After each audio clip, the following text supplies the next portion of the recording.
Just the way it goes.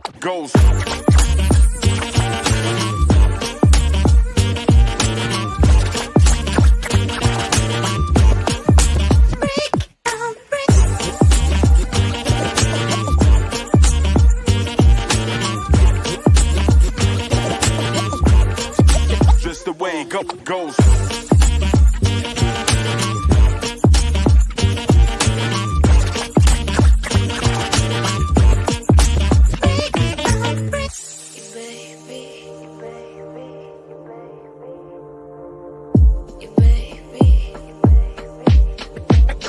Degrees.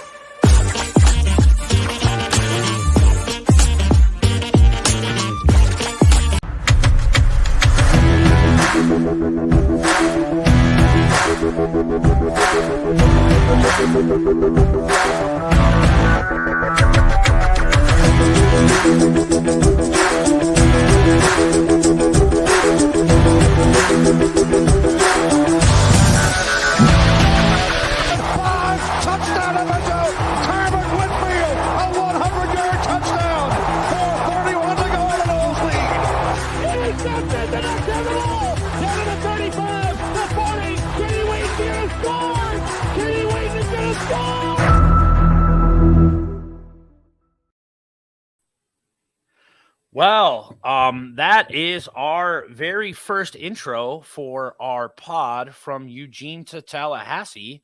I am usually on the other end of this. My partner Yump takes care of it, but I am Svo, and with me for our first episode is my boy Brewhan Luke. Luke, how are you, buddy? Hey, I'm doing really good, man. It's been really hot all day today out here in the Chicago area. I wasn't wearing a shirt all day today. I put a shirt on for this show. People may like or dislike that, but I mean, it was hot out today, man. I think shirts are overrated. I think it's really hot out just because today's our boy My Sock Summer's birthday. Yes, happy birthday, MSS. I saw MSS today, and he gave me some bobbleheads that I've been waiting for, and I brought him a beef sandwich from Rick Benny's. So happy birthday, MSS. Hell yeah. Happy 29th birthday. Happy 29th birthday. You're finally legal in Canada. Well, so Luke and I have been talking about doing this for a while. We are both massive college football fans. We love college football. And specifically, we each have teams that we root for and teams that we love. So I think to kick this off, we're going to talk about where our love of college football started and why we root for the teams that we do. So Luke, I'm going to kick it over to you for a second. Okay. And I'm going to let you talk about your love of college football. So I became a college football fan at a very young age. Saturday mornings, me and my friends, we would always watch Michigan football games way back in the day from like middle school on. We would always watch, like, there's no Northwestern or Illinois football games that we wanted to watch. We always turned on Michigan. When's Michigan playing? Who are they playing? So I watched just about every single Michigan football game through my childhood, high school, college life. I turned my interest towards Oregon later in life because Rich Rodriguez became a thing at Michigan, and he kind of ruined my fandom for Michigan football. If we're being fully honest, I still like Michigan football. It's not the same as it was when I was a child, and Oregon is going to the Big Ten next year. So Michigan will be dead to me next year. If we're picking a Big Ten fandom, Michigan's going to be dead to me. But also Oregon, being a cross country and track guy that I have been my entire life, I always had a soft spot in my heart for Oregon, being that it's Tracktown, USA. And as I progressed through life, I was like, all right, I'm going to keep rooting for Oregon for football, basketball, whatever it might be, because it's Tracktown, USA. I love that. Then one of my good friends from college, got a job in Oregon's athletic department after we graduated college, and went out there to visit him post-college. And then he actually still lives in Eugene. His wedding was in Eugene. So I've been there multiple times. And every time I've gone out there to visit, you just see the town, the campus, the atmosphere, going to the facilities. And how can you not love that stadium, that atmosphere? I went and watched Oregon in the Rose Bowl. I watched them in the Pac-12 championship game in Vegas. I'm I'm an all in on Oregon. Just love the team, love the atmosphere, love how the culture and the community all are a big part of, like, it's like their pro team. It's like their sports team in like Eugene. Like it's a cult there. I love it. Absolutely. So you've been to Autzen Stadium. I have been, not for a game. I've been to Autzen twice, just in an empty stadium, just to walk around and check it out. Is it as dope as it looks when it's on TV? Because Autzen Stadium on TV looks super cool. Oh, it's unreal. That tunnel where the Oregon Duck gets out on the motorcycle and rides out into the field. Coolest entrance ever. The views from the seats, especially higher up, looking over the mountains, unbelievable. Just it is so cool. It is such a cool atmosphere. Without even being to a game, I could tell I'm like, this is the spot. Like this is my team now. Like, screw the big house, screw Michigan, go Ducks. Okay. And then one last question about Oregon. Do you have a favorite uniform combo that the Ducks wear on a regular basis? I know like they're known for new uniforms and different stuff, but do you have like a go-to Oregon uniform combo that you love? I like the apple green with the solid O, just the yellow O. Okay. Anything with the O on the helmet, I really like, because the O is supposed to be the track. Like the O is supposed to be like looking like the oval on a track. That's where that design came from. So I really like anything with that apple green with the yellow O on it. Okay. I like it. I really have no beef with Oregon. I like the Ducks. I've never had a problem with the Ducks except for, 2014. But it is what it is. Yeah, you could have used that in the intro if you really wanted to. Well, I paid for the intro, so that wasn't going to happen. I do think I don't love the Wolverines. I know you said you grew up watching Wolverines football, and I never really had a problem with Wolverines football, but Wolverines basketball program was dirty for years. Very dirty. With Ed Martin and the boosters, and those kids deserve to be paid, but that program was dirty. Oh, it was so dirty. So it kind of always it kind of wore off a little bit on my thoughts on the Michigan football team, but the further and further I grew from the Big Ten, it doesn't really matter to me. Yeah. Well, unless Florida State becomes a Big Ten member. Well, I think that's a nice segue into me. I am a Florida State Seminoles fan. I have been a Florida State Seminoles fan since 1993. I became a Noles fan because in 1993, Shane's going to hate this, but it was the battle of the undefeateds. It was Florida State and Notre Dame. And when you grow up in the Chicagoland area, you either love Notre Dame or you hate Notre Dame. And I fucking hate Notre Dame. I just don't like Notre Dame. It is not for me. So I became a Noles fan, and it kind of grew from there. I learned about Bobby Bowden, and Warwick Dunn. And, in 1999, I was, 17 years old, and they won the national championship, and they very well could have won 3 national championships in a row. They made it 3 years in a row. And then, the year that I met my wife, they won the Natty again. And my wife and I were dating, and she watched me cry in her living room as they beat Auburn. They came from behind.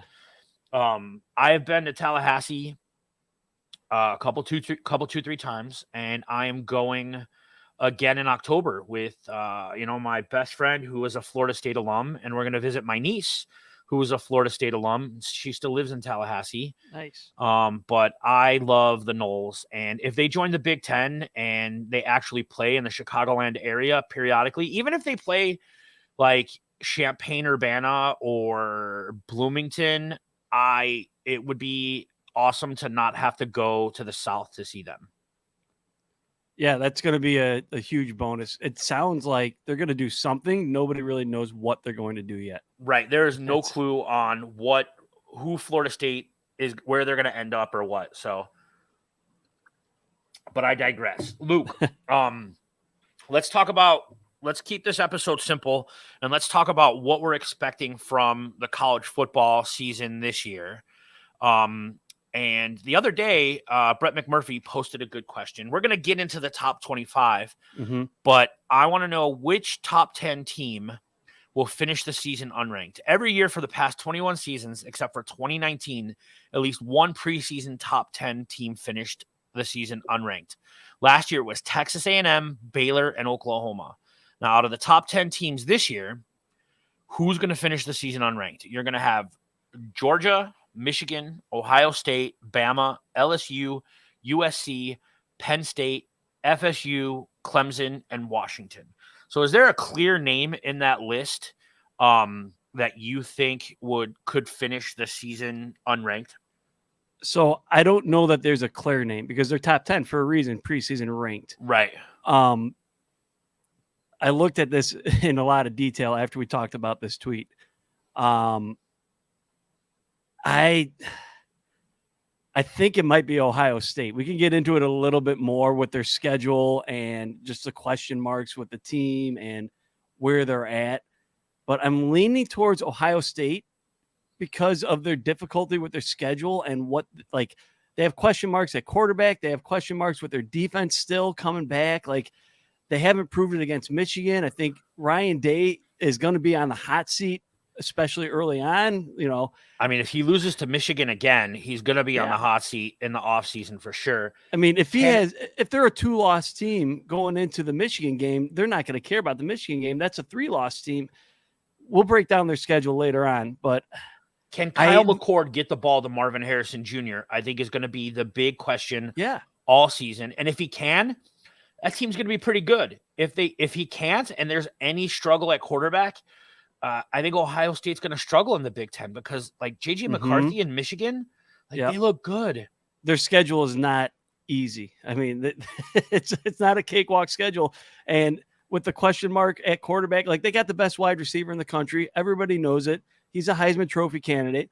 But what is Kyle McCord going to do? What's that offensive line going to do? Is their defense going to hold up? They got to play Penn State. They got to play Michigan. They watch the rest of their schedule and see what happens. Like, this could be a 3 or 4 loss team. They got to play Wisconsin. We'll talk about Wisconsin later on too. But I think the other team that sticks out on this list, honestly, is Clemson. Could be Clemson. Clemson is like DJ. How do you say his last name? DJ Olalagi is gone. Uongalele. He's gone. Yep. And they brought in Cade Klubnik. He's there, like, he's going to be their guy. And I don't know if they are talented enough on both sides of the ball to beat FSU. The only reason why I didn't say Clemson would be that team that's not in the rankings at the end of the season is because the last time that Clemson was less than a 10-win team was, I don't know what year. They always win 10 games. I mean, like, the only thing that would hold them back is outside of FSU and their ACC schedule. I don't know their non-conference schedule without looking, but they might just be good enough to hang on in the rankings there. And the ACC is so weak that they very well could. Even a 2-loss FSU team. Because there's 2 games, there's 2 games on the Knoll schedule that are absolutely losable, but still absolutely winnable. One is September 3rd against the Tigers to kick off the college football season, basically. Yeah, we have week 0, but that's the big boy, right? Mm-hmm. And then 2 is Clemson, right? And that's September 23rd. So they have 2 big hitters, like, right in a row. And I just think the ACC is weak enough that Clemson could still finish ranked even with 2 or 3 losses. Yeah, I mean, the ACC is in a little bit of a downslope this year. You got Florida State, you got Clemson, but then you got North Carolina. NC State should still be pretty solid. I mean, Wake Forest has a really good coaching staff. They know how to develop the guys in that program there. Pitt, people are kind of high on Pitt and Louisville, but Drake May is going to be a Heisman candidate all season long at UNC. Mm-hmm. And if he plays really, really well, and UNC could give some teams some trouble, but I'm gonna go. I got to go with you on Ohio State, but I also think Clemson. Yeah, I would agree on Clemson. I'm also not buying the Michael Penix hype and Washington.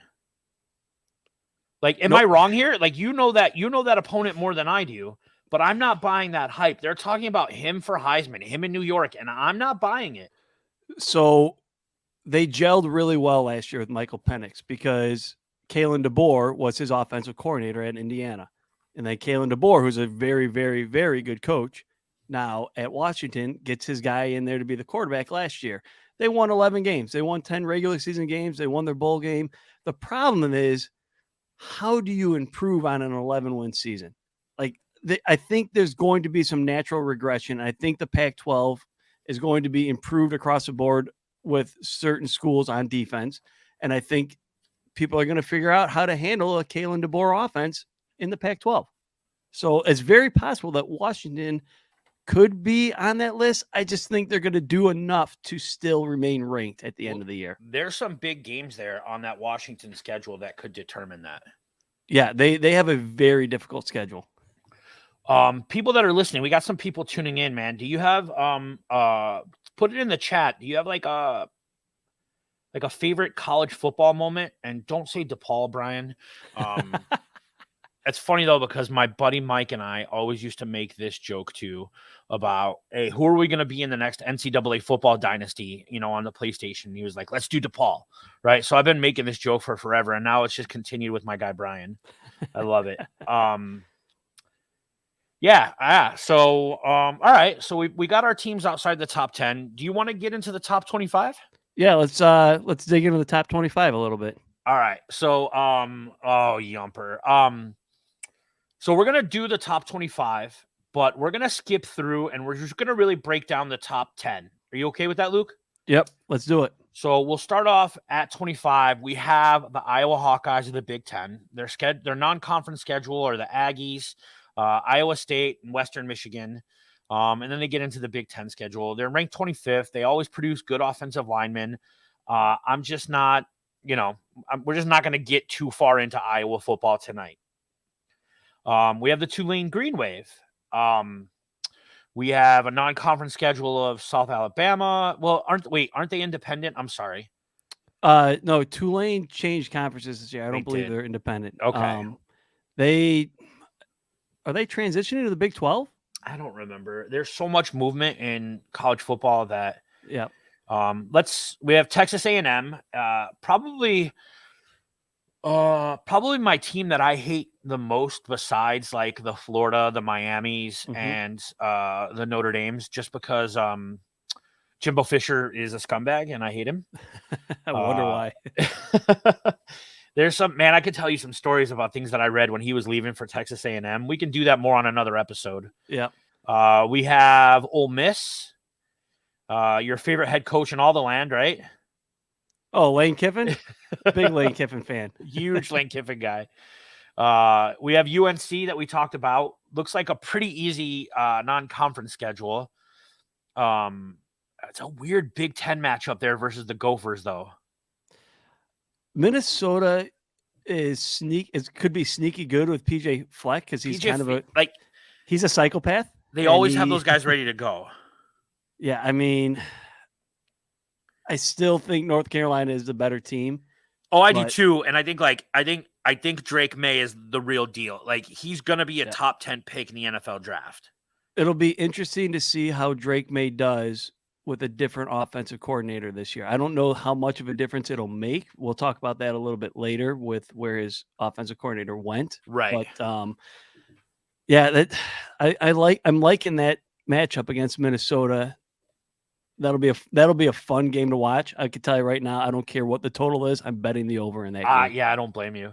Let's see. Who else do we have? We have the Sooners. That's our boy Shankster's team. Shout out to Shanksters. He's having a rough weekend, but that's our guy. Shankster's a big Boomer Sooner fan.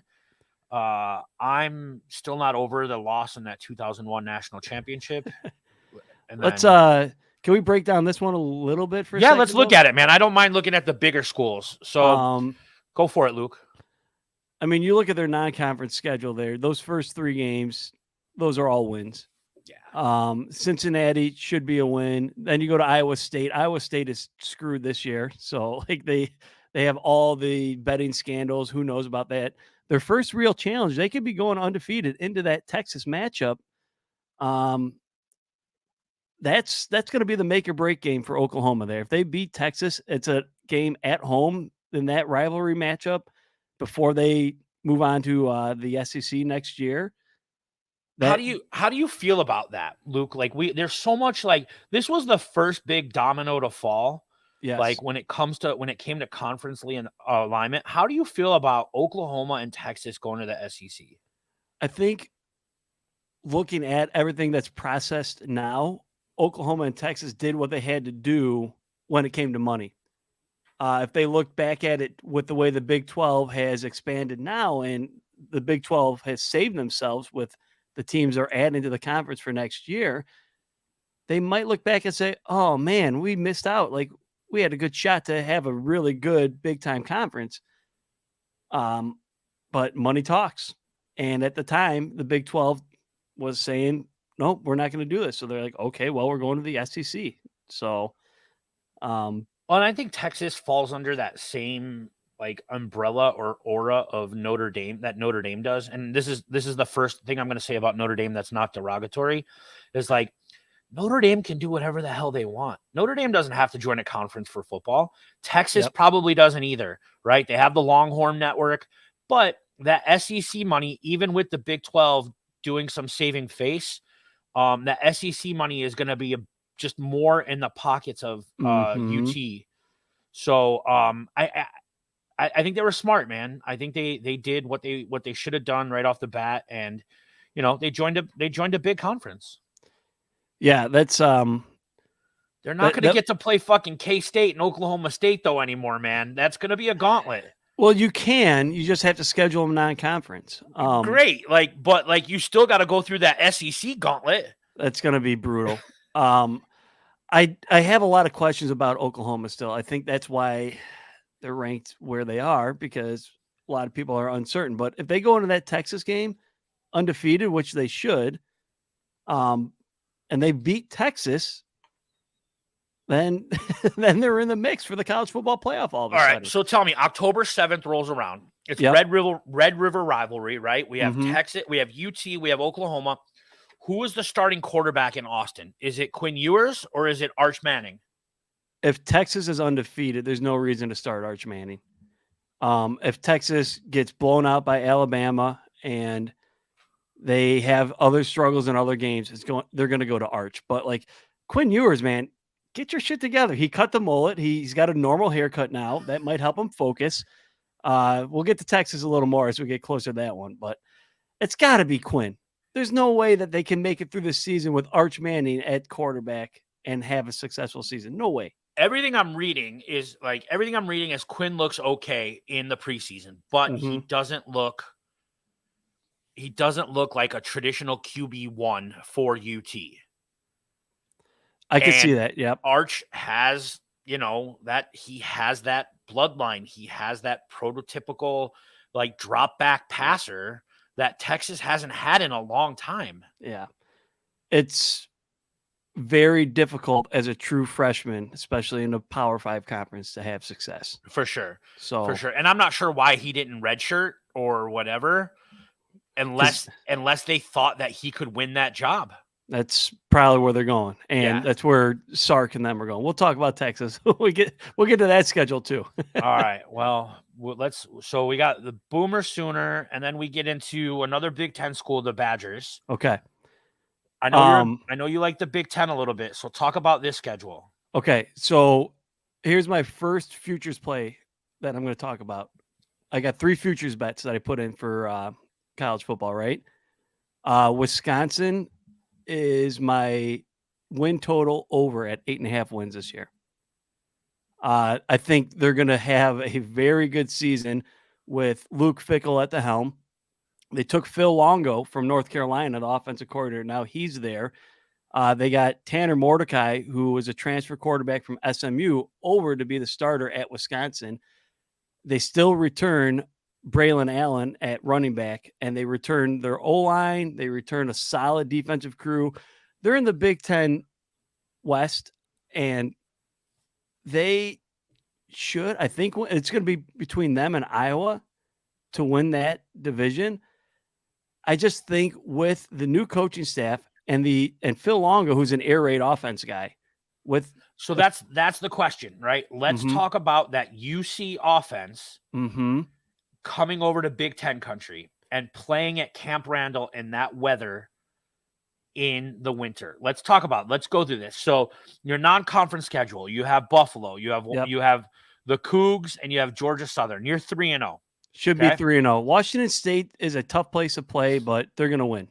You're going to be 3. You're going to be 3-0. Then your Big Ten schedule starts. You're at Purdue. So you're in West Lafayette. You're at Ross-Ade. Yep. Purdue is they're in a decline, right? This is not a good Purdue team. So you're going to go 4-0. You're going to beat the piss out of Rutgers. Yep. Your first real test of the season is going to be Iowa at home. That's going to be a banger. That's going to be a brutal football game. I think with the way that this coaching staff knows their personnel, they know, like, hey, we got Braylon Allen. He's an All-American running back. He's one of the top 3 to 5 best running backs in the country. They can utilize him while also throwing in the air raid style that Phil Longo wants to use. And I'm not sold on Iowa. Like, Iowa's got a weaker schedule. They're probably going to win 8-9 games. But I think Wisconsin is the better team, especially at home. I think Wisconsin could go. I mean, I don't want to overlook the Illinois game because they got to go on the road to Illinois. And Brett Bielema. I think Brett Bielema is going to have those boys ready to go. I think U of I is going to have another surprising season. But I mean, I think they could get past Illinois because they're going to be prepared. You're talking 7-0 going into an Ohio State game, and then you get Ohio State. You got Ohio State at Camp Randall at home. Yeah. That's going to be a barn burner. Well, and we put that on the list. We talked pre-show and we talked about games to watch, and we have a list here, and we're going to share them with you guys because what we want to do is we want to be inclusive of people that aren't college football nerds like we are, right? So we came up with the list of 10 must-watch college football games this season that we think people that aren't massive college football fans, it will draw them in. It'll make them like the sport. So we're going to share that at the end. But I think this is a game. I think this October 28th, Ohio State, Wisconsin is a game that like you want to watch, you want to tune in for. It could be 2 undefeated teams on October 28th. You light a pumpkin spice candle, you get in Oktoberfest, you go down to the basement and you settle in for college football Saturday. Like, you're going to have it on HBIC's big screen at his Halloween party on October 28th. What's better than that? But like your 8 wins is like, then you have Indiana, right? Mm-hmm. You have Northwestern, who's going to be a fucking tire fire. Yep. They're going to be bad. Nebraska with Matt Rule is going to be bad. This team could have 10 wins. Yep.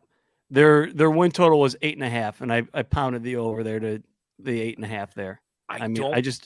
I don't see anything less than 9 wins from that schedule. I think they're going to be a lot higher than their current ranking preseason. Like, I don't disagree with you. Brian, Luke, and I had a nice long text conversation about this pre-show. We're going to get you included on this because we want to do a bunch of playbacks. Yeah, we're going to be doing some playbacks for sure of college football games. All right, so we have the Badgers. What else do we got here? We have your boys. Oregon State. The non-conference schedule is a joke. Yeah, I mean, San Jose State, UC Davis, San Diego State, at Washington State. Washington State's a hard place to play. Oregon State's going to win that game. Utah, they're fortunate they get Utah at home. I'll talk about Utah later. Yeah. Cal sucks. Take the under on the Cal win total. I don't think they're going to win very many games. They got a very hard schedule. They get UCLA at home. Another break, but I think UCLA is a better team. Arizona, Colorado, win. Stanford, win. Washington, they get like they got a lucked out. Yeah, they got a favorable home schedule, but again, that's a team that had an all-time high in wins like last year. How do you like? There's going to be some regression with this team. DJ Uiagalelei is their starting quarterback, but I mean, they could easily drop to their true freshman quarterback with injury issues at some point. He also was a massive disappointment at Clemson. Yeah, I mean, when was the last time a Clemson quarterback didn't finish out his career with Clemson? They could easily go to their true freshman, who is a very good 4-star, 5-star recruit, Aiden Childs, right, by the end of the season. So we'll see. The jury's still out for me on Oregon State. Okay. What do we got next? We have TCU. There's going to be some regression there. Yeah, I mean, they lost a lot. Colorado is going to be terrible. Like, so let's pause a minute here, right? Because this is the first mention. This is the first mention of the 2023-2024 college football season of Colorado, because Colorado was the talk of the offseason, because Deion Sanders left Jackson State to take the job at Colorado State, and he absolutely destroyed the transfer portal, bringing people over. But this Colorado team is still a 3 or 4 win team. They are terrible, and these kids that played at Jackson State have no idea the level of competition they're up against in the Big 12 schools, right? Yep. Like, they are going to be bad. We can agree to that, right? Yeah, I mean, they got Travis Hunter, who's a 5-star recruit. They can play against anybody in the country. Shadir Sanders, he's going to be a very good quarterback. Thanks for talking about Travis Hunter. My grandma died a couple years ago. Did you want to talk about that too? Fucking on signing day, guys. For you that don't know, on signing day, Travis Hunter was a Florida State commit for 2 years. The number 1 versatile athlete in the country. And he's a Florida State commit for 2 years, right? And on signing day, he flips to Jackson State and Deion Sanders. And that's where, I'm a little biased. But the rumor is that Deion got all that Barstool money and paid Travis NIL deals. I'm not saying he did anything legal, because I don't think that's it. But that NIL deal was what was the breaker to get him to sign at Jackson State. And now he got him to go with him to Colorado. He got him to go to Colorado. And did you saw the offseason footage, right? When Deion took over the locker room and he was like, hey, if you guys aren't ready to play, pack your bags. I brought my own luggage and it's Louis Vuitton. And I'm like, you're such a fucking dirtball. So I think the Colorado win total over-under number is at the right number. I would personally take the under of 3.5 wins. I just don't see how you have 70 people transfer out and then you bring in a whole new regime and expect to have success in year one. No continuity at all. The line on week 1 against TCU against Colorado is minus 21.5. I think TCU is going to boat race them and win by over 30. So hammer that. I would say yes, hammer. I don't see how they're going to be ready. I mean, maybe as the season progresses, Colorado will show some improvement. They'll get better, but they're not going to be ready week 1 for a team that played in the national championship last year. Like, no. TCU lost a lot and they graduated a lot. They still got one of the best coaches in the country there. They still got a staff with a lot of personnel returning. They still got a lot of guys that are there that know what to expect. They're going to be, and they're on the road. Like, going back to the TCU schedule, like their first challenge probably will be at Kansas State, the defending Big 12 champion. Yeah. So let's play a little Jason Benetti game here, right? We're both White Sox fans. We got a lot of White Sox fans watching. You see TCU, what's the first player that you associate the Horned Frogs with? Who do you think of right off the bat? Don't think about it. Go. LaDainian Tomlinson. Always. That's the only correct answer. I just wanted to make sure. Second answer is Andy Dalton. That's absolutely the what do they call him? The Red Rocket? The Ginger Ninja. My guy. Right. What do we got next? We have K-State. We have the team that we just talked about. Yep. This is similar. I don't see them. Maybe at Mizzou will be a challenge in week 3. Anytime an SEC school comes into town, like, you never know, like, because those guys, it's any Saturday that could happen, and they're in the SEC, but the schedule is really favorable for K-State. And it showed last year. They're going to be prepared. They got a really good coaching staff ready to go. That's Big 12 football. They're the defending champions, and they weren't expected to be a team to win the Big 12. Last year, they beat TCU. TCU made it to the national championship game after that. They lost Deuce Vaughn at quarterback, and they lost Adrian Martinez, I believe, is gone. They're still going to be fine. They're going to be a Big 10 contender no matter what, or Big 12 contender no matter what. As long as they're in the Big 12, they're going to compete for the Big 12 title with the current coaching staff that they have. All right, let's see what do we got next? Look who it is, Luke. Luke, I'm gonna mute myself, and I'm gonna let you talk about your boys for a minute. No, don't mute yourself, because I want to know if you have questions about stuff I have to say. Okay, all right, I got you. So Portland State, they're going to win by like 35 points because it's Portland State, right? It's just a local flavor of the day. Texas Tech week 2 is going to be hard. I think Texas Tech started outside of the rankings in the AP poll, but in the coaches poll, they were 25. They got to go to Texas Tech. Not easy. It's going to be hot as shit. I think after that, though, you got Hawaii, Colorado, Stanford. You go to Washington. If you're undefeated going into Washington, then let's say you win that game. That's a hard game. It's going there. At Utah, never easy to win at Utah. But I Utah, think those guys are good too.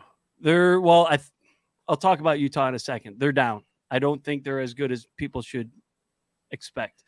The game that I have circled on my calendar is November 11th versus USC at home. I'll be at that game, by the way. I'm going to be really? I'm going to be at Eugene at that game. Yeah. We'll talk more about that later. Arizona State rivalry game, the Civil War, the final Civil War game versus Oregon State. I think if you get past Texas Tech, then you go into that Washington game undefeated. That's going to be a primetime game at Washington. We already talked about how we think Washington is a little overrated. You're returning Bo Nix. You're returning a offensive line that had some guys that transferred in. The dude from Rhode Island, who was a number 1 offensive lineman in the transfer portal. Bucky Irving, one of the top returning running backs in the country. They got some depth there. The wide receiving core. You got Trayshawn Holden, Troy Franklin, who's one of the best receivers in the country last year. Jurion Dickey, a 5-star recruit, true freshman that should get some time on the field. And then Tez Johnson. People are going to forget about Tez Johnson. They don't know who that is. You're going to hear a lot about him as a punt and kick return specialist. You're also going to hear about him in the receiving core. Why are you going to hear about him catching balls from Bo Nix? Because that's Bo Nix's little brother. And he transferred in from, I want to say Troy or Southeast Missouri, one of those two. So you got Bo Nix's little brother who's going to be right in the mix, fast as shit. Their D-line. People are like, their defense was questionable last year, just like all the Pac-12 teams. I think Oregon's defense might end up being the best defense in the Pac-12. And they're going to make a statement, especially on the D-line. They're going to have that front 4 with Jordan Birch, who transferred from South Carolina. You brought in 3 other freshmen or redshirt freshmen on that D-line that are going to be there in the mix. Listen, Dan Laney's a defensive guy. And the defensive coordinator, Tosh, they're not fucking around this year. Like they realized what their weakness was last year. They addressed it at D-line. They're going to clean it up with the line play this year. You're going to be really surprised with what you're going to see from Oregon on defense, especially in the front 4. You won't see it right away. I understand why they're ranked as low as 15 right now because they haven't proven it. But if things shake out the way they should be a top 5 team in the country going up against USC, who also should be potentially top 5, top 7 team in the country on November 11th. You could see 2 undefeated teams, or you could see an undefeated team against a one-loss team in Autzen Stadium on November 11th. There's so much more I could go into detail about with Oregon. And you said November 11th is when you're going to be there, right? I'll be there for the USC game on November 11th. Wow. I think that's going to be an undefeated team against a one-loss team. I don't know which one it'll be. Okay. As far as one or the other, I'm very, very confident in this Oregon defense this year. I think they're going to be so far improved from what people realize. Like, the offense is going to be the offense. Bo Nix has a new offensive coordinator, but it's not that big of a deal because his offensive coordinator, Will Stein, was at what was the name of the school? Not UTS. Was it UTSA? He came in from another school.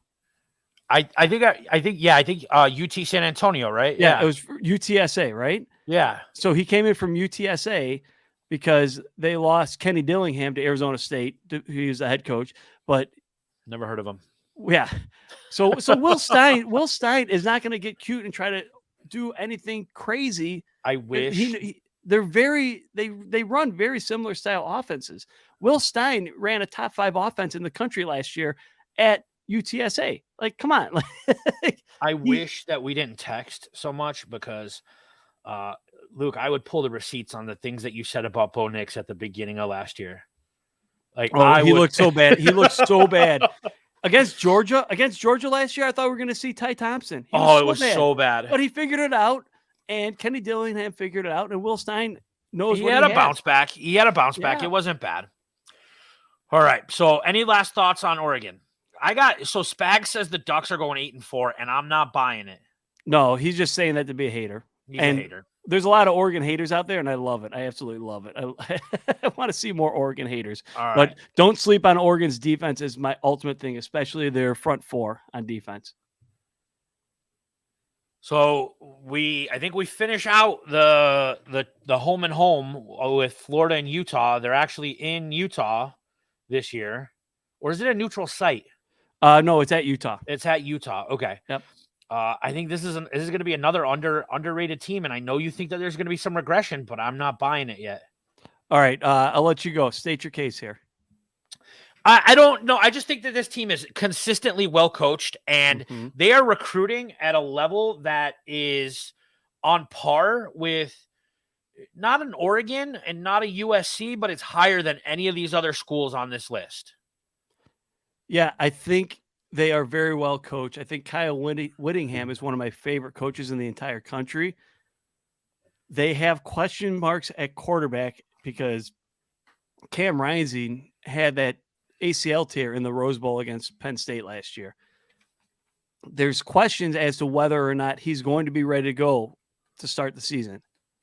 So if he's not healthy, Florida and Baylor without Cam Rising, I think those are 2 losses. There's no way they lose to Florida even with their backup quarterback. Luke, Florida is terrible. Florida, and this is not me saying this as a Gator hater, Florida is going to have an absolutely terrible year.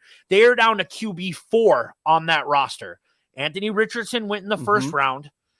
What was his name? Jared Kittner or whatever. John Kitna's son is a pedophile. Yep. And he was kicked off the team. They are down to QB4 on that roster. So I think what you're saying is true. I just don't know that they have, like, Utah at home should win that game.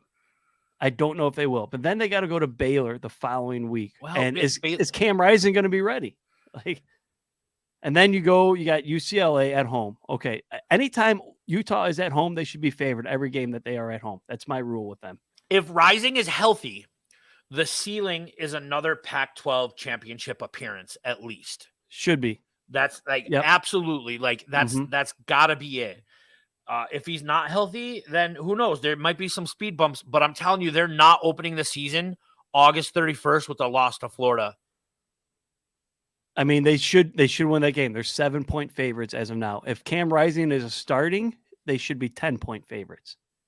You want to talk about coaches on the hot seat? Sunbelt Billy in Gainesville. If he doesn't put together a winning season, they're going to call for his head in Gainesville. Wow. Okay. It's possible because they have high expectations there for him. So yeah, it's Florida, right? Like it's Florida. No, I think the Pac-12 is stacked, right? You have the best player in college football. Like, say what you want, Luke, right? But Caleb Williams is the best player in college football. Yep. He's probably going to win back-to-back Heismans. You have a good Oregon team. You have a good Utah team. You have a top 10 Washington team. Who knew? When did this happen that the Pac-12 was going to be one of the most fun conferences to watch this year? The final year of the Pac-12. The final year. This is their curtain call, baby. They know. That makes me They sad. knew we're going to go out on a high note. We could talk about that. We could talk about that another time, but I have a lot of thoughts on the Pac-12 ending and Oregon and Washington going to the Big Ten. Yeah. I love that they're in the Big Ten. It is also very sad that the Pac-12 is the dying. Pac-12 ending is sad. Like, it's very sad. We'll get into the realignment stuff as more news breaks because we're going to do this all season. But let's go. What do we got next? All right, we got a big one. Okay. This is going to be popular with some of our listeners. We got the Notre Dame Fighting Irish. Now, I'm going to take all bias aside. I think Marcus Freeman is a good head football coach. He's a very good coach. Yeah. His recruiting is still debatable. Well, he's been there for a year, right? Yep. And it's going to take some time to get that going, but this team is on the rise. If they could ever get their shit together and join a conference, then it would be even. I think they'd be even more powerful, like more recruiting tools, more. I don't know. That's just me. Yeah, I mean, it's Notre Dame football. They should be able to get a good draw from the recruiting side.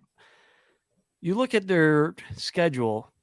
Well, let's break it down. It's Notre Dame, Yeah. and we got a lot of Notre Dame fans. Let's break it down. So we open up the season August 26th against Navy. Yeah, You should be 1-0. win. September 2nd against Tennessee State, 2-0. Yep. You're going to get tested at NC State. Like Naturally, I mean, you're going to the ACC. Yeah. You're going to NC State. I can't remember who NC State had transfer in at quarterback, but that's a win for like Notre Dame's got Sam Hartman at quarterback. I think he's one of the best quarterbacks in the country that people aren't talking about. Like he was so good at Wake Forest, and now he's at Notre Dame. They better not fuck it up with Sam Hartman because Sam Hartman is a legit like top 5, top 10 quarterback in the country. You can't fuck this up with Sam Hartman. So let's say you're 3-0, Central Michigan, you're 4-0. Now, September 23rd, another game that we have on that list versus Ohio State. Like, that's a good Buckeyes team, and I know they have their issues, but I think Notre Dame gets their first loss of the season to the Buckeyes. I think that Notre Dame will lose that game, but it's going to be closer than people think. Okay. I think it's going to be a very close game. Notre Dame, at least recently, seems to be prepared for bigger games. They really have. They just can't. You can't look past NC State. Like you got to be ready. You got to be prepared for. Like you can't overlook the NC State game and say, "Oh yeah, well we got Ohio State in 2 weeks." Like be ready to go. Right. And then you get back into your ACC schedule. You have Duke, Louisville, and those should be W's for Notre Dame. Louisville's going to be better than people think. And Louisville's going to be pretty bad, but they're going to be better than I would take Louisville's win total over 8, by the way. But anyways, that's a different story. October 14th, like one of the most historic matchups in college football, another game on our must-watch list is Notre Dame at USC from the Coliseum. They're not winning that game. You know how I feel about USC. USC is going to beat the pants out of these guys. They're not winning that game. They're not winning that game. And then you get back into some ACC games. You got Pitt at home, and then you go to Death Valley and you play Clemson. Now, Clemson's season might already be done. They might be playing for whatever, but I don't see them beating Clemson. I agree. Okay. Then you're home for Wake Forest, win. And then you're at Stanford, win, right? So we have what? We have 1, 2, 3 losses. So 3 losses and potentially a 4th at Louisville. I mean, I would watch that game. I think Notre Dame should and could win that game, but Louisville is going to be better than people think with the new coaching hire there. I think people are sleeping on Louisville a little bit too much, especially at Louisville. Brian's got a lock. He says the Chippewas beat Notre Dame. Oh yeah, no doubt. The Brian Kelly Bowl. I mean the Murderer Bowl. All right, let's see what we got next. What do we got next? We have UT. So UT lost their starting quarterback, right? Hendon Hooker's gone. Yes. And it's what, Joe Milton? Joe Milton's going to be that guy. The Michigan transfer. Yeah. I think this team is going to be underrated, and I think they're gonna make some noise in the SEC. Man, Joe Milton can sling it. Joe Milton can really sling the ball comes out of his arms so naturally. Yep. I think this is like you beat Virginia. What's weird is Virginia's at a neutral site. Yeah, but that's a win still.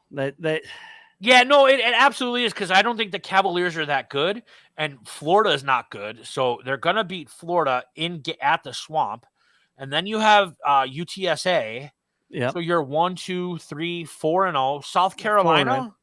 So that stretch there from September 30th to October 24th. That's going to be a 3-game grind for them. That's going to make or break their season because South Carolina is going to be very good. And what Jimbo Fisher A&M team like? What's going to happen there? Are they going to be? Are you going to have an undefeated A&M team going into that week? Because Jimbo recruits at a really, really high level, and he Yep. brings in talent, and he's got so much NIL money, like from the Texas Oil, like millionaires. There's so much NIL money from those guys, but like, and he also gave up play calling, right? He bought in Bobby Petrino. Yeah,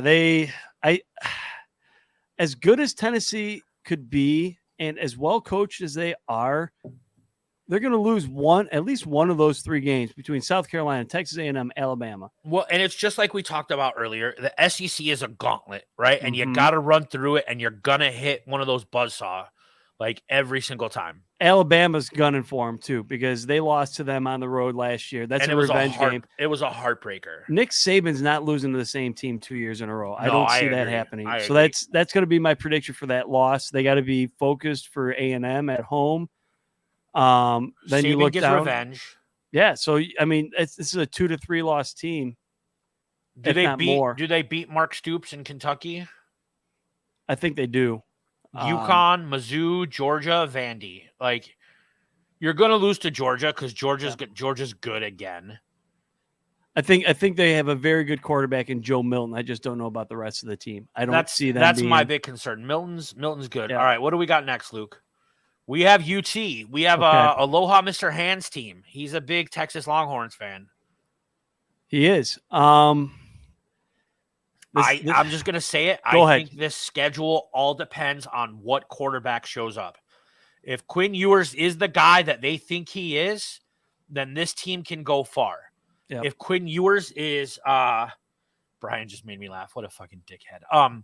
If he's not and they have to go to Arch Manning at some point and rely on a true freshman, then this team is screwed. So week 1 versus Rice, you're going to see both quarterbacks. There's no reason you shouldn't. Right. So that's going to be like their, preseason NFL game where you're going to see both quarterbacks just to see what Arch can handle in the second half or whatever after the first quarter, if they're up like 35-3 or whatever. Then you go to Alabama. That game last year made Alabama nervous, but that was they had to go without Quinn Ewers, and they went to Hudson Card, who's now at Purdue. So now you've got Quinn Ewers and Arch Manning. If Quinn Ewers gets hurt again, Arch Manning's not going to be ready against Alabama at Alabama. Like, is Quinn Ewers going to be the guy? Is he that good? Like, I'm not sold on him yet. Like, I don't know if he's that guy. I'm not sold on Texas at all. How is a Steve Sarkisian team ranked? Like, I get why they're ranked this high, but like, where are they getting this from? Like, you lost Bijan, you lost Roshan Johnson. Like, where is this Texas hype coming from? I just don't see it. You could lose to Kansas. You could lose to Oklahoma. I mean, Kansas State, TCU, like, this schedule's not easy. Like, where is this? And it's, you know what? Like, it's not going to get any better next year when you're in the SEC. So then you make the change. Let's say if things go south from Quinn Ewers to Arch Manning, is that going to get better with a true freshman? I just no, I don't see it with this team. I would like to have on Mr. Hand to talk about his Longhorns in a future episode. Yes, I would be in for that. Shout out Aloha Mr. Hand. That's our boy. That's right. All right, what do we got next? We have the Huskies. I think this is where we get into the top 10. Mm-hmm. Once again, I'm not sold on Michael Penix. I know he's a preseason Heisman hopeful, but I think this team is overrated, Luke. You know them a little bit more because they're a natural rival for you. So tell me a little bit about the Huskies. I think they need to be careful in week 3 at Michigan State because Michigan State had such a down year last year. It was so bad. The program had so many people transfer out, and it was a giant mess there. But in the back of Mel Tucker's brain, he's saying, we fucked up against Washington last year. We underestimated them. We got blown out. They're not coming to our place and just wiping the floor with us. I think week 3 is a trap game because I think Washington is not going to be quite prepared for that. They should win that game. They should be undefeated going to the Oregon game. And then from there, I mean, you got Oregon, then you got USC, Utah, Oregon State.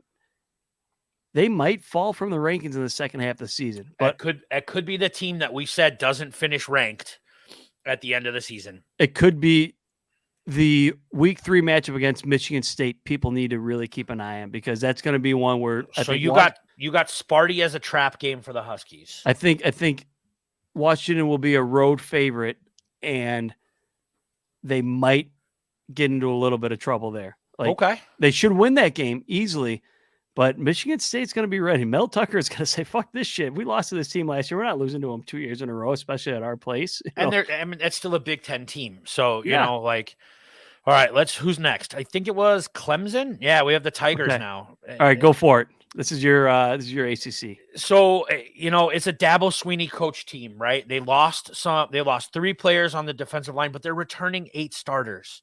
Mm-hmm. You have a whole new quarterback, but someone that's familiar with this system. I think their first loss comes in week 4 against Florida State. I think Florida State with Jordan Travis, I think this team is really, really good. I just don't think it's better than Florida State right now. Yep. And in the last 10 years, this is a team that I hate more than a Florida, a Miami. Like this is my biggest rival. Mm-hmm. But it's still a Dabo coach team, and Dabo's a fucking asshole, but he's a good football coach.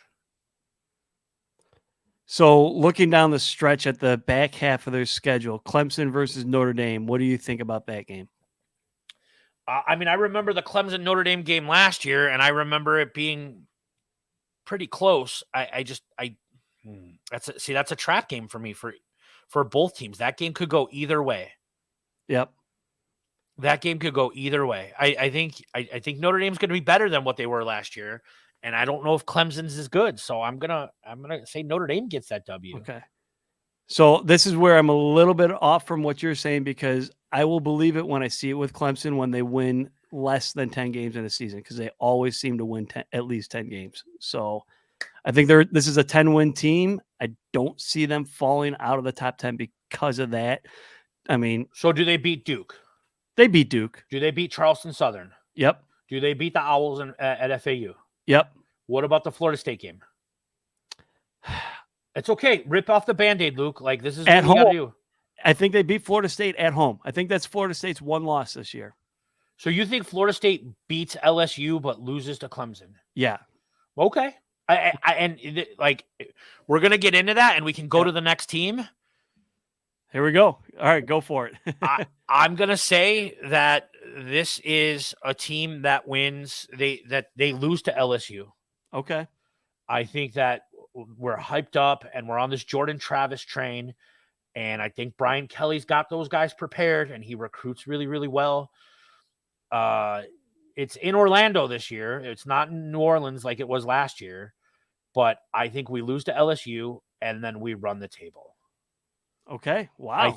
I think this is the year that we beat Clemson. Mm-hmm. And there's not a lot of teams on this ACC schedule that scares me with Florida State. We have absolutely the best wide receiver corps in football. Wow. Okay. Like, you have Johnny Wilson, you have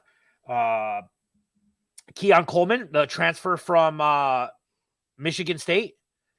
Yeah. You have Winston Wright, you have Destin Hill, you have Hakeem Dent. You have Mike Norvell is a master of the transfer portal. You have, for the first time in Tallahassee in years, they have solidified their offensive line, something that Jimbo Fisher ignored his last couple years in Tallahassee, and something that Willie Taggart never fucking addressed. And Mike Norvell has built up depth on those trenches. You also have probably the second biggest impact player that is not a quarterback on the defensive side of the ball in Jared Verse. Yeah. Top 10 pick in the NFL draft. Oh, absolutely a top 10 pick in the NFL draft. And I think you have a pretty shitty ACC schedule, right? Like you have a favorable SEC schedule for you. And you get Florida and Miami in down years. Yeah. But I do think they lose to LSU, which keeps them out of a playoff. I think a one-loss ACC team keeps them out of the playoff. That very likely could be based off of the depth of the SEC, the Big Ten, and the Pac-12 in a year like this. Yeah. Any other year with the ACC, they would get in. But I think if you're looking at one-loss teams from other conferences, and then you look at Florida State, and then they say, well, you lost to LSU, it better be a very close loss to LSU. Yeah. Like I'm hoping for like another, like, well, last year was insane. I don't know if I could handle that. We were together for that. Yeah. It was a little bit so intense. LSU, Southern Miss, Boston College, Clemson. I'll be at the game October 7th in Tallahassee. Nice. And I'm very, very excited for that. That's Parents Weekend. I'll be there with my best friend, Mikey, and my niece will be there. And I'm very, very excited for that. Okay. I just think Syracuse is weak. They're going to beat Duke. Jordan Travis is in New York for the Heisman ceremony. He doesn't win it, but he's one of the finalists. Yeah, I think that's a pretty good prediction there. I think he should be in the mix if it's a one-loss Florida State team. Yeah, and I think that one loss comes in week 1 against LSU. I know it's in Orlando, it's Camping World, but SEC teams fucking scare me because they're talented from top to bottom. Yep. All right, what do we got next? Penn State. Okay. Big Ten guy, Luke, take it. I'll be short and sweet with this. I think they're a one-loss team. If you are a betting man, their over-under total is 9.5. I would go towards the over on the 9.5, but you have a big risk if they lose to Illinois or if they lose to Michigan and Ohio State. They only have room for one more loss on their schedule there. If you go to Illinois, they haven't had success recently going to Illinois and winning. They should win that game. Brett Bielema is going to be ready. I mean, I think this is a one-loss team. I really do. I think they're going to November 11th. They're going to lose I think they're going to lose to Michigan. Yeah. I think they're going to beat Ohio State. I think they're going to beat Iowa. I think they're going to beat Illinois. Drew Aller at quarterback. They got Olan Fashanu at left tackle there. They got a really good running back room returning and then their defense is returning everybody. This is a very good team. The question is, how good is Drew Aller going to be? Like, this is allegedly the best quarterback Penn State's had in a long time. A long time. So is he going to have some growing pains now that he's a redshirt freshman and he's starting for the first time ever, or is he going to just fit right in? I mean, I'm very confident that this team is going to be a one-loss team, and they're going to be in the mix for the playoff. And if that one loss comes to the team that you say it is, like that's a good season. Yeah.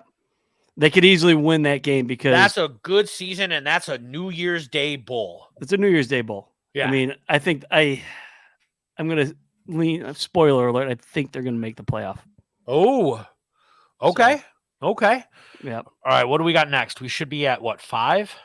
Yeah. 5. Nope, we're at 6. 6. Okay. So we have the Trojans, and yeah. Okay, so I'll be short and sweet with USC. They're going to steamroll the first half of their schedule. There's nothing on that first half of their schedule that is intimidating until October 14th. Go to Notre Dame. We already talked about that. That should be a win as well. Utah's a revenge game. They get Utah at home. You go to Utah at Utah. It's one of the toughest places in the country to play. They should be able to beat Utah at home. Cal sucks. They're going to win that game. You get Washington at home. You should be undefeated going into that Oregon game. And that's where it all comes down to is what's going to happen between USC and Oregon. I think that's, you got to, like I said, undefeated team versus a one-loss team. What's going to happen there? So tell me, I know you talked about it. Tell me in your heart of hearts, do you beat Oregon? Does USC beat Oregon? Do you beat USC? I'm sorry. I think having USC in Eugene at Autzen Stadium, it's going to be a hard time for USC to win that game. Not saying that Oregon's going to win that game, but I'm saying that USC going to Autzen Stadium is going to be extremely difficult. Okay. but I don't see a loss on their schedule before that game. I think with the best quarterback in the country, that I don't think it's going to be as difficult as you think. I don't think it's going to be a 42-14 game, but I think he is head and shoulders above anybody else in terms of quarterbacks in college football. Yeah, he is. He's definitely the best one going into this season. Yeah. So, I mean, he's all right. I think that gets us into the top 5. Okay. LSU Tigers.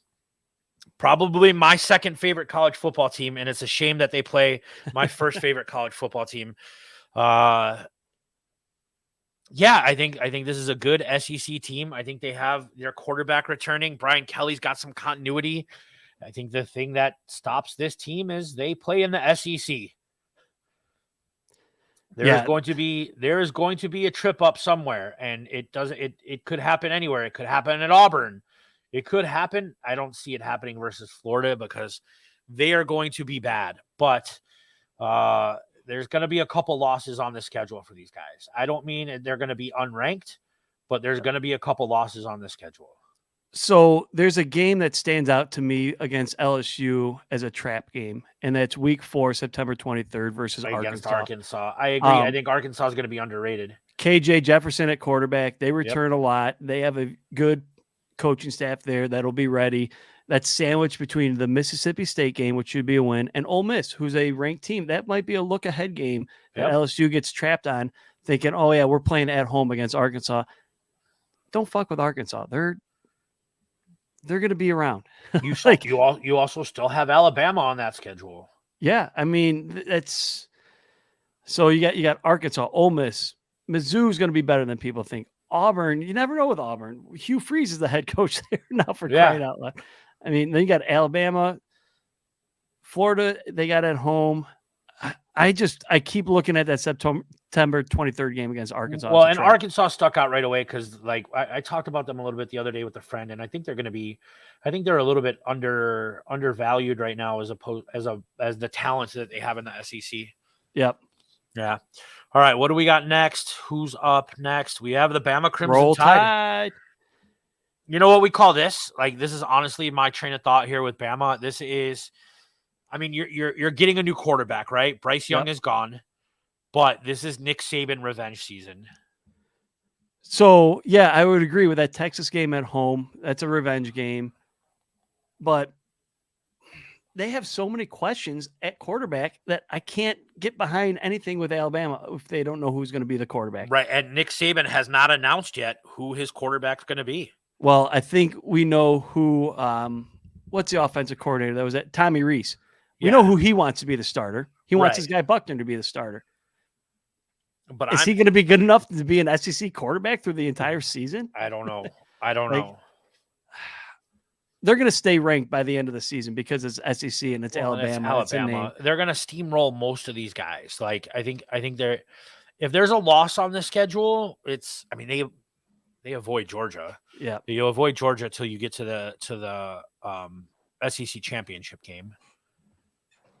Yeah, that's. I mean, you know what else I hate, Luke? Like I digress here, but I hate this new trend of scheduling a fucking patsy in between your fucking final game of the season and your rivalry game. Yeah. Like, so here, let me see if I can find it. We're at 25. I think it was 23. Nope, hold on. Fucking Florida State did it too. Like, you play Miami, and then before the battle for the Governor's Cup, you have North Alabama. Like, is that just in case you suck and you need another win to be bowl eligible?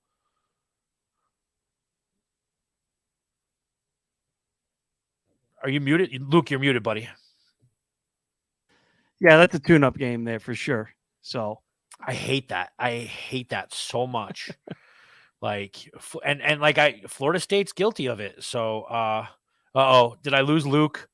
I lost Luke, our first internet casualty. I guess I'm going to run this till we get Luke back. Luke's got the link. He'll be back here in a minute, guys. It's just your boy Slow right now. I kind of want to wait to get to the next team because I'm almost positive it's a Big Ten team. But fuck it. Let's do it. It's Ohio State. Another team that lost their starting quarterback, CJ Stroud, is in Houston. They lost their wide receiver number 1. That is Jackson Smith. Najiba, he was killing it in Seattle. I think there's a lot of questions around this team, but still really, really talented. Ryan Day recruits very, very heavily. I don't really see them losing. Maybe Penn State. Like Penn State could be a loss, but I don't see one till Penn State or possibly Wisconsin. And then I think Michigan fucking steamrolls this team again. What do you guys think? Who's still out there? Hour and 10 minutes. Guys, I promise you this will be our longest episode. We want to keep these like 30, 45 minutes just because we want to do like weekly recaps, betting stuff. This was just a top 25 recap, so it was a little bit longer than usual. But I don't really, like I said, I don't really see a loss for the Buckeyes till October 21st against Penn State. Yeah, I think that Penn State game is going to be a grind. But then you got like that stretch there. You got back-to-back against Penn State and then Wisconsin. Like, even if you beat Penn State at home, you go to Wisconsin at Camp Randall against a team that I think is going to be undefeated going into that game. Yeah, you're big on the Badgers this year. Big on the Badgers. So that's my one surprise on this pod is that you're really big on the Badgers. I think they are better than teams realize. I think that's a 10-win team. Yeah. I think Luke Fickell, who's got experience coaching in the Big Ten, he's former interim head coach at Ohio State. Sure. He's an offensive coordinator at Ohio State. He knows how to prepare, especially for Ohio State. How do you beat Ohio State? Well, he was there. Like he's been there. We'll see. So, I don't know if that offense necessarily translate, but we'll see. Like I don't disagree with you, but it'll be fun. It's gonna be a game where I will, depending on the line, I would say I'm gonna lean towards betting Wisconsin to cover the spread at home. I think we only have 2 teams left, Luke. We do, yeah. No, yep, we have 2 teams left. We have the Michigan Wolverines, which is Luke's other football squad. Soon to be not my football squad at all because I think we could probably keep this short and sweet on the Wolverines, don't you, Luke? You could keep it short and sweet, but I will say this: that was one of my futures play. I think Michigan's going to win the national championship this year. I think that JJ McCarthy's going to be really, really good. He's probably the second best quarterback in the country. He's not going to be a high draft pick like Caleb Williams, but he's a really, really, really good quarterback. And I don't see a team on this schedule beating them. Yeah, they're gonna. I think they're going to go undefeated. It would not surprise me if they get the number 1 seed in the playoff over Georgia because I already predicted that they're going to win the national championship this year. You don't go to the playoff 3 years in a row and get shut out. I don't hate that prediction. I mean, I hate that prediction because I don't love Michigan, but I think that's a pretty spot on prediction. They return like what the best running back in the country. Yes, and they also his back. So they got Blake Corum that returns. Yep, and they also have his backup, Donovan Edwards, also good. And then JJ McCarthy can run too. Like he's learning to throw and be a better pocket passer, but he's a fast quarterback. He could run. And they not only that though, they like this Michigan team is projected to have over 20 NFL draft picks. Not this year, but like throughout. Like when you look back at the 2023 Michigan football team, you're going to look at how many of these players went pro, and it's going to be like, holy shit. It's a deep, deep team. I don't disagree with you. So, all right. And then that leaves us with our final team, the number 1 team in the country right now, the back-to-back national championships. Can they three-peat? Georgia Bulldogs. I mean, they lost Stetson Bennett, turned 40 and lost his eligibility. So you can't play once you start collecting AARP benefits. Carson Beck was named their starter this last week by why am I having a brain fart here? Kirby Smart. Yep. He was named the starting quarterback this week. I think that this team is really, really deep, despite losing 4 first-rounders in the NFL draft last year. Yeah. You had Jalen Carter. You had Who else did they lose? Nolan Smith. I can't. Yeah, but they lost a lot of people, and they're still really deep. Kirby Smart is recruiting at a Nick Saban like level right now. But I think their quarterback play is what makes me think that they are not the number one team in the country. I think Michigan is.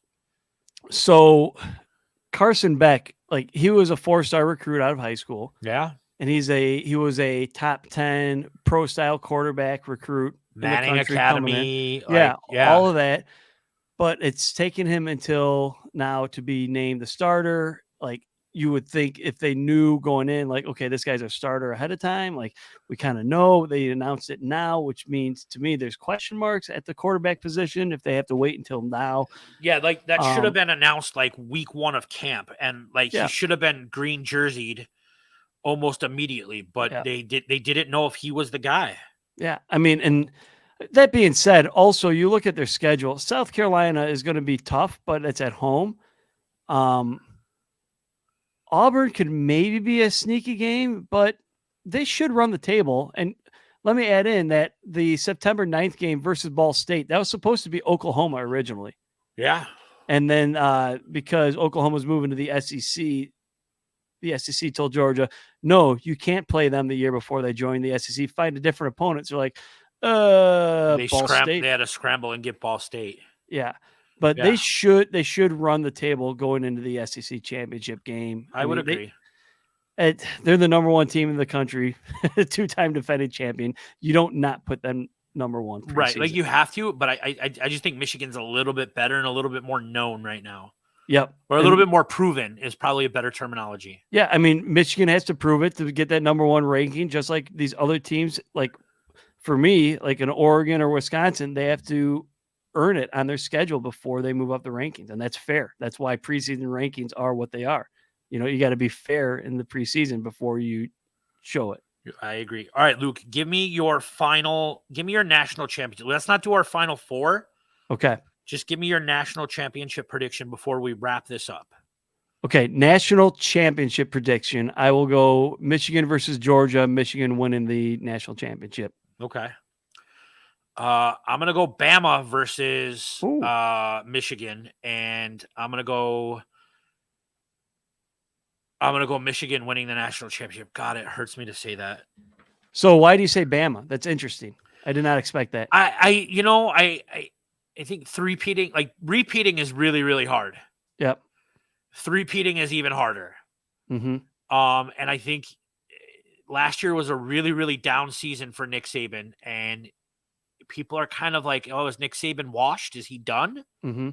And I think this is like when I said revenge season, I didn't just mean like against Tennessee.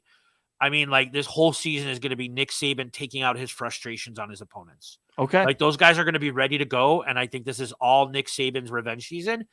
And then I'm going to go an even bolder prediction. He loses the Natty and he retires.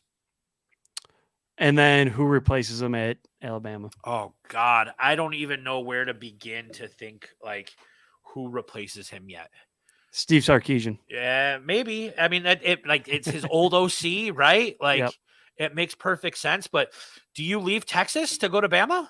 If he has a winning season and shows some success in the Big 12, I think Sark is going to Alabama. Okay. I mean, I that's not a bad prediction. All right, Luke. The three people that are in New York City for the Heisman Trophy. Okay. We mentioned this name a lot already. I'm going to go Caleb Williams. Obvious one, no brainer. You know what? Let me change that up. Give me two quarterbacks and a non-quarterback that end up in New York for the Heisman. So my non-quarterback, because you said that, I'm not going J.J. McCarthy. I'm going his running back, Blake Corum, who returned this year. Okay. He's going to be, I mean, it's a three-headed monster. The only thing that holds him back potentially is because they have enough shares in that backfield to where he doesn't get as many touches because they also have Donovan Edwards and J.J. McCarthy in the mix. But I'm going to go Blake Corum. Part of me wants to say Sam Hartman at Notre Dame because I think he's that guy. He's that good. But no, there's a guy in New York who already has a giant mural in New York, all over display in New York prepping a Heisman push. That's Bo Nix. You look at Bo Nix's Heisman odds. Oh my God, our homers are showing. Our homers are Yes, showing. this is a 'Cause I'm homer. going to give you my 3. This is a homer pick, but who has Bo Nix's odds to win the Heisman right now are the same as JJ McCarthy's odds to win the Heisman. Okay. So I'm going to go my 3. I'm going to go Caleb Williams. Yep. I'm going to go Marvin Harrison Jr. Yeah, that's a good one. as my non-quarterback. And Jordan Travis is in New York for the Heisman candidate trophy, and he loses to Caleb Williams. Caleb Williams wins back-to-back years. Okay. If you had to pick a fourth, who was your fourth? If I had to pick a fourth, I would say Drake May at UNC. Like, he's a stud quarterback. I would go Drake May. And there's always that guy that, it's a 2-loss or 3-loss team that still people recognize, like, because that could be North Carolina this year. Who would your fourth be? Oh, my fourth was Sam Hartman. Okay. All right. That was my fourth at Notre Dame, with Sam Hartman. I think he deserves to be there. Just watching him at Wake Forest last year and seeing him in the Wake Forest bowl game, he's got too much talent to not be there. But if Notre Dame shits the bed and he doesn't show it, he's going to be out early. But just based off of, I hope they shit the bed. I hope they shit the bed. I know Sam Hartman's good. I know, like, he played at Wake, dude. Like, you play at Snuggy Hill, and like you gotta they call the hill in Wake, they call it Snuggy Hill, right? Yep. Because like it is not like going to Death Valley. People are snuggled up with like bottles of wines and blankets and shit. It's not a normal college football environment, right? Different atmosphere going to South Bend. Different atmosphere, yeah. Yep. Okay. And who do you have winning it? Who'd you say win it? Well, my futures play has Bo Nix winning the Heisman. I already put that value bet in there. I don't want to pick Caleb Williams because I think that's the obvious pick. It's an obvious pick, but here, really... how many times has somebody won the Heisman in back-to-back years? I think it's been once in the history of college football. So if you want to go with the best player on the best team, I'm going to go with Blake Corum at Michigan. But I also think that Bo Nix has a very legitimate chance to win the Heisman. Wow. A little bit of a homer, very much a homer pick. I mean, I picked Jordan Travis, but I think Jordan Travis's odds are the same as like Bo Nix's and all those other guys too. So that's what tuned me into the Bo Nix thing, is looking at his odds and looking at the favorites in there. I'm like, why is Bo so high up the list? Like, there's something going on here. Like, I think Bo's going to fuck around and be in the mix there when it's. And I'll tell you what, if I'm wrong and Florida State beats LSU and Clemson, Jordan Travis is absolutely 100% in New York, because as Jordan Travis goes, Florida State goes. Yeah, 100%. He's the favorite if they win those two. Absolutely. And I hope to God, Luke, that I go into Tallahassee with my best friend on October 7th for Parents Weekend, and Florida State is undefeated against Virginia Tech. That would be and so fun. I want the Marching Chiefs to play Enter Sandman so bad at Doak. You have no idea. All right, guys. Awesome. This was going to be, and Luke, you can agree with this or not. I think you probably are. This was our longest episode. This is going to be our longest episode. We want to keep these things to 45 minutes, just a recap of what's going on in college football. But before we let you go, Luke and I made a list for all you non-college football fans that tune in to support us because you're friends, but you want to get into college football. We have some games that we think you should watch just to make sure that you can watch good football. You're not watching, like a Duke Syracuse game at like 3 p.m. on the ACC channel, right? The first game is going to be September 3rd. That is Florida State, LSU. That is the big boy of the kickoff. You have the number 5 team and the number 8 team in the country. And then September 9th, we have Texas at Alabama, where we're going to get to see Sarkisian and Saban go head-to-head. We have FSU Clemson and Ohio State Notre Dame, both on September 23rd. We have LSU Alabama. No, I'm sorry. Let me go back chronological. We have Oregon Washington, October 14th. And we have USC Notre Dame, October 14th. We have LSU Alabama, November 4th. We have that USC Oregon game, November 11th. We have Wisconsin and Ohio State on October 28th. And of course, we have Michigan, Ohio State on November 25th. I would normally throw in Florida, Florida State, but the Gators fucking suck this year, and it's not going to be worth watching. We would love to hear from you. Are there teams that you would like for us to talk about? Are there guests that maybe you want us to try to get on? What kind of segments do you want on here? You want player spotlights? You tell us. Hit me up on the Sadistic Penguin Twitter channel or at Brewham Luke. We would love to hear from you guys. Luke, do you have any final thoughts?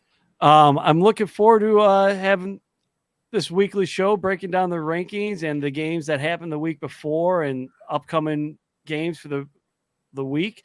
We're also going to do some playbacks. We're going to do some live streams of some playbacks. I think we talked about Oregon and Texas Tech in week 2. That's going to be a tough game. That's going to be a early test for Oregon. I think we're going to try to do that one.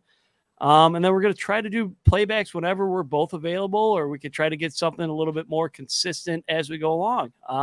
So tune into the playbacks for some weekly college football games and some live streams. I'm really excited about that also. Absolutely. That was us. That was our first episode of From Eugene to Tallahassee. Go Noles. Sko Ducks. And we'll see you guys next time. See you guys.